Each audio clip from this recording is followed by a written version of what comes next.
لبنت پر راضی ہے تب ایسی قیمتی موتی رب نے ہماری جماعت میں پیدا فرمائے. اور میں ان کی تحقیق کی، ان کو داد دیتا ہوں اور ان سے توقع رکھتا ہوں.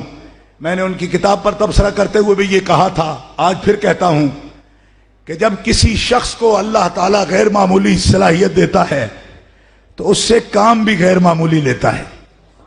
اس لیے ڈاکٹر صاحب یہ کام کا نقطہ آغاز ہے، ہمیں بہت دور جانا ہے. ابھی ہم نے البانی کا تعاقب کرنا ہے، ابھی ہم نے ابن تیمیہ کا تعاقب کرنا ہے، ابھی ہم نے شوکانی کا تعاقب کرنا ہے، اور ابھی ہم نے جنت البقیع کے مدفونین کی قبروں کی پامالی کا بدلہ لینا ہے. ہمارے اہداف بڑے بلند ہیں. ابھی ہم نے صرف پاکستان نہیں، الجزائر سے لے کر مراکش تک البانی کے مظالم اور ابن تیمیہ کے فکری مظالم کا بدلہ لینا ہے. آپ نوجوان نہیں، آپ ہمارے شاگرد نہیں، میں آپ کو یہ خطاب دیتا ہوں کہ یہ نوجوان بزرگ نوجوان ہے جو بزرگوں کا بھی مقتدا اس وقت بن سکتا ہے.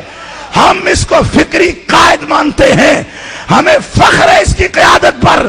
ہم تحقیق کے میدانوں میں، ہم نظریہ کے میدانوں میں تعاقب کریں گے اور ہم جنگ لڑیں گے. البانی کے زہریلے اور مسموم نظریات کا پوری دنیا میں ہم تعاقب کریں گے، اور علی حجویری کے مزاح اقدس کی قسم، ہم اس وقت تک یہ علماء کا جلالی قافلہ چین نہیں لے گا جب تک ہم گستاخان رسول کے فتنہ کو بے خوف سے اکھاڑ کر پھینک نہیں دیتے.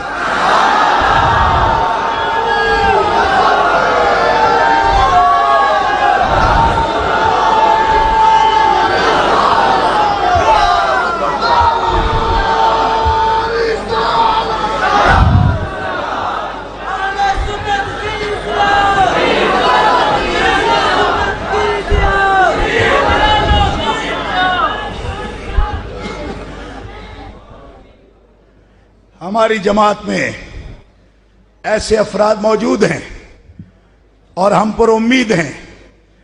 ابھی بھی الحمدللہ ہمارے پنجابی میں کہندے وہی جلاں چکانے ہوندے رہندے. ابھی میرے حافظ الحدیث کے اس گلشن میں بہت سے مہکتے پھول ہیں، اور یہ انہوں میں ایک بڑا گلے سرسبد ہیں. ہمیں ان پر فخر ہے. ہمارے جتنے بھی زندگی کے سانس ہیں، ہر سانس پر ہم اس نوجوان کی تائید بھی کریں گے، اس کے لیے بنیاد بھی بنیں گے. اور میں خوشی محسوس کروں گا کہ ان کا جو بھی کام ہو وہ مجھے آگاہ رکھتے ہیں، اور اس آگاہی پر ہمیشہ میرے دل سے دعائیں نکلتی ہیں. الحمدللہ کہ اہل سنت کا مستقبل روشن ہے، اور اس نوجوان کی ہر سانس میں اللہ نے اہل سنت کے لیے بہت سی برکات رکھی ہیں. اور علماء کا یہ فخر ہے، صلحاء کا فخر ہے، علماء عرب و عجم کا فخر ہے. اور میری دعا ہے کہ اللہ ان کے اوقات میں بہت برکتیں فرمائے، اللہ انہیں نظر بد سے محفوظ رکھے، اور اللہ ان کی دراز زندگی فرمائے، اور ان کے ذہن کو ایسے ہی زرخیز رکھے، اور ایسے ہی مہکتے پھول یہ تحقیقات کے لیے پیش کرتے رہیں. اور آخر میں اپنی طرف سے مفتی اعظم ہند رحمۃ اللہ تعالی علیہ کی عادت کریمہ کے مطابق، حضرت محدث اعظم رحمۃ اللہ علیہ نے، مولانا محمد سردار احمد رحمۃ اللہ علیہ نے منظور نعمانی کو چت کیا، تو مفتی اعظم ہند رحمۃ اللہ علیہ نے ان کے لیے بہت سے انعامات فرمائے. میں کبھی بھی اس قابل نہیں ہوں، میں اصل میں بکی شریف کا بھی گدی نشین نہیں ہوں. اکثر لوگ یہ سمجھتے ہیں کہ یہی بکی شریف ہے. بکی شریف میں نہیں ہوں، میں بکی شریف کی خاک کا ایک معمولی ذرہ ہوں. وہاں بڑے بڑے مشائخ ہیں، حضرت کے جانشین میرے بڑے بھائی ہیں، لیکن میں ایک اپنا جو تڑپ رکھتا ہوں نظریہ اعلیٰ حضرت کے ساتھ اور امام اعظم ابو حنیفہ کے ساتھ، ایک ادنا سا تحفہ، اس لیے کہ کوئی نئی کتاب آئے گی. کوئی نئے دلائل آئیں گے اور کوئی نیا باب کھلے گا سرکار کی عظمتوں کا، اور نئے ولولے کے ساتھ، نئے جذبے کے ساتھ۔ اس وقت دو بزرگوں کی طرف سے، ایک میں اپنے ابا جان حضرت حافظ الحدیث رحمت اللہ علیہ کی طرف سے 1,00,000 روپیہ حضرت کے لیے بطور تحفہ پیش کرتا ہوں، اور 1,00,000 روپیہ میں حضرت داتا گنج بخش کے اس آستانے کا خادم سید ہونے کے ناطے، یہاں کئی تقریبات میں نے یہاں آخری دعا بھی کرنے کا مجھے شرف حاصل ہوا اس عرس شریف میں، اور آپ کو یہ معلوم ہوگا کہ میرا یہاں 15 دن آنا صرف داتا صاحب کے عرس کے لیے اور حضور میاں صاحب کے عرس کے لیے میں آیا ہوں۔ تو 1,00,000 روپیہ یہاں اجتماع منعقد کرنے پر میں حضرت داتا گنج بخش کے قدموں سے بھی ان کو خالی نہیں بھیجنا چاہتا، روحانی فیض تو وہ دے ہی رہے ہیں، لیکن ان کے دروازے سے داتا گنج بخش کے نام پر 1,00,000 روپیہ بطور تحفہ، یعنی اس مجلس میں 2,00,000 روپیہ میں حضرت کو دینی تحقیقات کے لیے ان کے لیے ذاتی طور پر پیش کرتا ہوں۔ وہ چاہے تو کتابیں خریدے یا چاہے تو جو مرضی کریں اس سے۔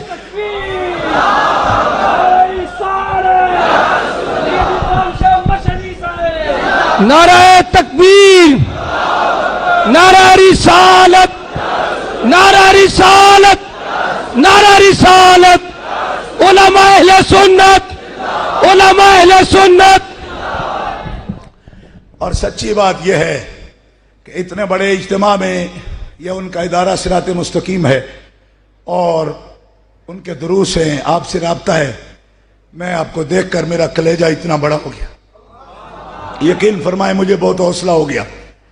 بڑا دل جلتا تھا کہ لوگ صرف حکیں سنتے ہیں اور سنگیت سنتے ہیں، اب تحقیق سننے بھی اگر آپ لوگ آنے لگے ہو تو مجھے لگنے لگا ہے کہ ہم زندہ ہو گئے۔ آپ پر بھی بڑی خوشی ہے مجھے، ایک فقیر غریب سید ہوں میں آپ پر بھی خوش ہوں، اور پھر میں ہاتھ جوڑ کر ان کا شکریہ علماء اہل سنت کا ادا کرتا ہوں کہ آج اتنے چھوٹے چھوٹے طبقے ہمارے بن گئے ہیں کہ وحدت کی کوئی صورت نظر ہی نہیں آتی۔ میں ان کی عظمت کو جتنا بھی سلام پیش کروں کم ہے کہ ان لوگوں کے دلوں میں بڑی جگہ ہے، اور اگر آپ اسی طرح کشادگی کا مظاہرہ فرماتے رہے تو وہ دن دور نہیں، ایک ایک بھابی جٹ کے مارا گی اسی رب سچے دی سو مینوں اینج جوڑ مار کے نہ مارے تے آکھے سید دا پتر ہی نہیں سی۔ وآخر دعوانا نعرہ تکبیر، نعرہ رسالت، نعرہ رسالت۔